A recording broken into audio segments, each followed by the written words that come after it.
హరీష్ రావు గారిని మాట్లాడవలసిందిగా కోరుతున్నాను. అందరికీ నమస్కారం. ఇప్పుడే రాష్ట్ర ప్రజలకు కాంగ్రెస్ ఎంత బాకీ పడ్డదో, ఆయా వర్గాలకు ఒక్కొక్క వర్గానికి ఎంత బాకీ పడ్డదో తెలియజేస్తూ బాకీ కార్డును విడుదల చేసుకోవడం జరిగింది.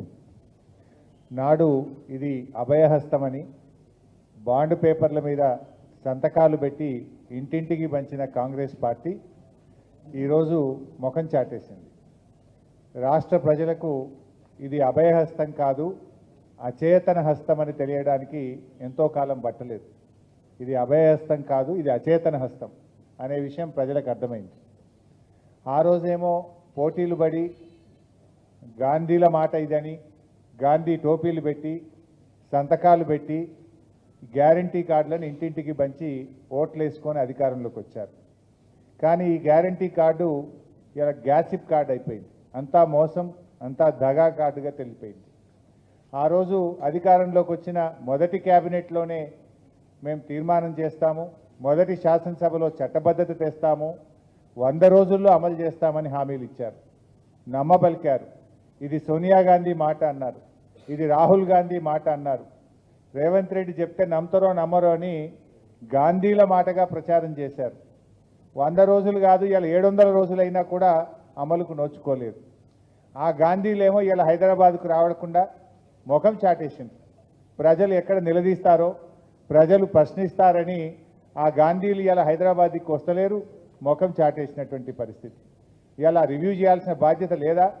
మరి 6 గ్యారంటీలు అమలు చేస్తామని చెప్పాం, చట్టబద్ధత తెస్తామని చెప్పాం, ఇంకా ఎందుకు అమలు కాలేదని మరి ఆ రాహుల్ గాంధీ ప్రియాంక గాంధీ రేవంత్ రెడ్డిని అడగాల్సిన బాధ్యత లేదా అని నేను అడుగుతా ఉన్నా. మరి ఆ రోజు ఎన్నికల ముందు గల్లీ గల్లీ తిరిగిన గాంధీలు ఇవాళ ఎందుకు ముఖం చాటేస్తున్నారో రాష్ట్ర ప్రజలకు సమాధానం చెప్పాలని చెప్పి నేను అడుగుతా ఉన్నాను. ఈ రేవంత్ రెడ్డి గారు కూడా ఆ రోజు గ్యారంటీ కార్డుల కంటే కూడా రెచ్చిపోయి చెప్పిండు. అవ్వకిస్తాం, కోడలికి ఇస్తామన్నాడు, ఇద్దరికీ పెన్షన్ ఇస్తామన్నారు, రైతుకి ఇస్తాం, కౌలు రైతుకు ఇస్తాం, ఇద్దరికీ ఇస్తామన్నాడు.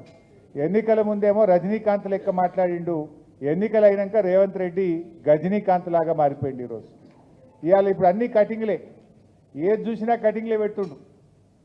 ఎట్లా ఉందంటే చీఫ్ మినిస్టర్ అంటే చీఫ్ మినిస్టర్ రేవంత్ రెడ్డి కాదినా, cutting minister, cutting master Revanth Reddy అయిపోయింది. ఈయన చీఫ్ మినిస్టర్ రేవంత్ రెడ్డి కాదు, కటింగ్ మాస్టర్ రేవంత్ రెడ్డి. 2 రకాల కటింగ్లు. ఒకటేమో కేసీఆర్ గారు ప్రభుత్వం ప్రారంభించిన మంచి పనులు, బీఆర్ఎస్ ప్రభుత్వం చేపట్టినటువంటి కార్యక్రమాలకు, భవనాలకు కానీ, ఆసుపత్రులకు కానీ, స్కూళ్ళకు కానీ, కాలేజీలకు కానీ, ఫ్లైఓవర్లకు కానీ, బ్రిడ్జిలకు కానీ, ఎస్టీపీలకు కానీ ribbon cutting చేస్తుండిపోయి.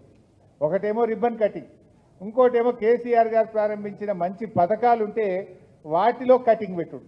Like Kalyana Lakshmi cutting, KCR kit cutting, nutrition kit cutting, CM breakfast స్కీమ్కు కటింగు, ఫీజు రియంబర్స్మెంట్కు కటింగు, బతుకమ్మ చీరలకు కటింగు, దళిత బంధు కటింగు, అన్ని కటింగులు పెట్టుడు. అయితే రిబ్బన్ కటింగు లేకపోతే సంక్షేమ పథకాలకు కటింగు. ఇంతకు మించి రేవంత్ రెడ్డి చేసిన ఏముంది మంచి కార్యక్రమం? ఇవాళ ఎందుకు 6 గ్యారంటీల మీద అసెంబ్లీలో మాట్లాడతామంటే శాసనసభ పెట్టకుండా పారిపోతాడు? మొన్న అసెంబ్లీ జరిగేటప్పుడు మేము అడిగినాం, 10 రోజులు అసెంబ్లీ పెట్టండి అంటే ఒక్కటే రోజు కాళేశ్వరం మీద పెట్టి బురద జల్లి నెగటివ్గా మమ్మల్ని మాట్లాడనీయకుండా, మాకు మైక్ ఇవ్వకుండా బురద జల్లి పారిపోయింది. నిజంగా నువ్వు అంత మంచిగా చేసేది ఉంటే శాసనసభ పెట్టకుండా ఎందుకు పారిపోతా ఉన్నావు? మార్పు మార్పు అన్నారు, మీరు తెచ్చింది ఏముంది? ఏ మార్పు తప్ప మార్పు లేనే లేదు. ప్రజలను ఏమార్చడం తప్ప రేవంత్ రెడ్డి కాంగ్రెస్ ప్రభుత్వం తెచ్చిన మార్పే లేదు ఈ రాష్ట్రంలో. అంతా మోసం అనేటువంటి విషయం ప్రజలకు అర్థమైంది. అందుకే మేము ప్రజల్ని కూడా కోరుతా ఉన్నాం, ఈ గ్యారంటీ కార్డులు తెలంగాణలోని ప్రతి ఇంటింటికి ఈ ప్రభుత్వం ఆ రోజు గ్యారంటీ కార్డులు ప్రభుత్వం పంపింది. ఈరోజు ఈ బాకీ కార్డులను ప్రతి ఇంటికి బీఆర్ఎస్ పార్టీ పంపిస్తూ ఉంది. రేపు పంచాయతీరాజ్ ఎన్నికల్లో కానీ, జూబ్లీ హిల్స్ ఎన్నికల్లో కానీ ఎవడన్నా కాంగ్రెస్ పార్టీ నాయకుడు ఓటు వస్తే, ఈ ఓటు కోసం వస్తే ఈ బాకీ కార్డు చూపండి, గల్లా బట్టి నిలదీయండి అని చెప్పి నేను ప్రజలకు పిలుపునిస్తా ఉన్నా. ఎందుకంటే ఆ రోజు 3 నెలలు భద్రంగా పెట్టుకోండి, ఈ కార్డు మీకు చట్టబద్ధత తెస్తాం, 100కి 100% అమలు చేస్తామన్నారు. ఆ రోజు సోనియా గాంధీ గారే రాష్ట్ర ప్రజలకు లేఖ రాశారు, సోనియా గాంధీగా నేను మాట ఇస్తున్నాను, ఇవన్నీ అమలు చేయించే బాధ్యత నాది అన్నారు. ఏమైంది? ఎక్కడ పోయింది ఆ బాధ్యత? ఇవాళ ఎవరెవరికి ఎంత బాకీ పడ్డారు? ఇవాళ ప్రభుత్వ ఉద్యోగులకు మోసం చేశారు. 5 డిఏలు పెండింగు, పిఆర్సీ గురించి మాట్లాడే పరిస్థితి లేదు.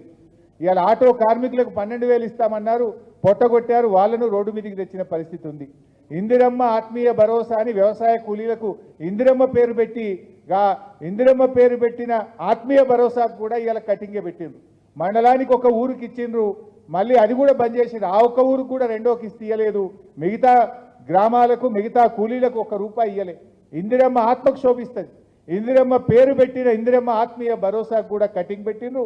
వ్యవసాయ కూలీలను కూడా మీరు మోసం చేసినటువంటి పరిస్థితి. మీరు మోసం చేయండి ఎవరిని? రైతులకు మోసం, మహిళలకు మోసం, విద్యార్థులకు మోసం, నిరుద్యోగులకు మోసం, ఆటో కార్మికులకు మోసం, ప్రతి వర్గాన్ని కూడా ఈరోజు కాంగ్రెస్ పార్టీ మోసం చేసింది.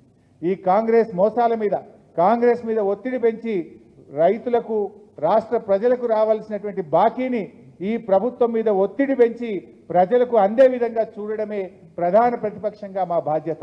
ఈ ప్రభుత్వం మీద ఒత్తిడి పెట్టాలి. రైతులకు రావాల్సిన డబ్బు, నిరుద్యోగులకు రావాల్సిన ఉద్యోగాలు, మహిళలకు రావాల్సిన తులం బంగారం, మహాలక్ష్మి 2,500 ఇవన్నీ ఆయా వర్గాలకు అందే విధంగా ప్రధాన ప్రతిపక్షంగా ప్రభుత్వం మీద ఒత్తిడి తెచ్చే కార్యక్రమం చేయబోతా ఉన్నాం.